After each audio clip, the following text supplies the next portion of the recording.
નમસ્કાર મિત્રો.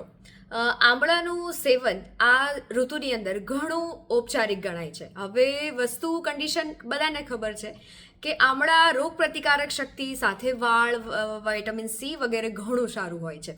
આયુર્વેદની દ્રષ્ટિએ જો આપણે વાત કરીએ તો આમળાની અંદર 5 પ્રકારના રસ જે છે સમાયેલા હોય છે. ખાલી આયુર્વેદમાં જે 6 રસ બતાવ્યા છે એમાંથી લવણ એટલે કે ખારો રસ આમળાની અંદર નથી હોતો.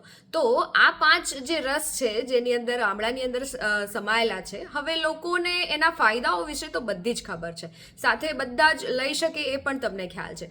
પણ આ વસ્તુની અંદર જે એની લેવાની રીત જે છે, જો તમે એક બેનિફિટ, એક ઔષધિ તરીકે જો આમળાનું સેવન કરતા હોય તો પહેલી વસ્તુ કે આંબળાને આથીને અથવા તો એમાં મીઠું ઉમેરીને, સંચળ ઉમેરીને ના લેવું જોઈએ.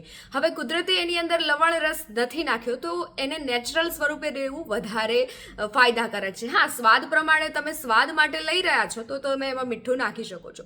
પહેલી વસ્તુ, જો ઔષધિ તરીકે આમળાનો ગુણ જે છે પેલું ફેટી લીવરમાં વધારે સારું છે, સાથે કોલેસ્ટ્રોલ, બીપી અને ડાયાબિટીસ ત્રણેય રોગવાળા દર્દીઓ આને લઈ શકે છે. બાળકોના અત્યારે જલ્દી વાળ સફેદ થઈ રહ્યા છે તો એમાં પણ આમળા ઘણું મદદ કરી શકે છે. બીજું અગત્યની વસ્તુ કે આમળા જે છે એનું પોટેન્સી જે છે એ વૃક્ષ છે, ડ્રાય છે. તો જે લોકોને વાયુના રોગ છે, વાત વિકૃતિ જે શરીરની અંદર થાય છે, એવા લોકોએ વૈદ્યની અથવા તો આયુર્વેદિક ડૉક્ટરની સલાહ મુજબ આમળાને કેવી રીતે લેવું એ ખાસ સલાહ લઈ લેવી જોઈએ. Thank you.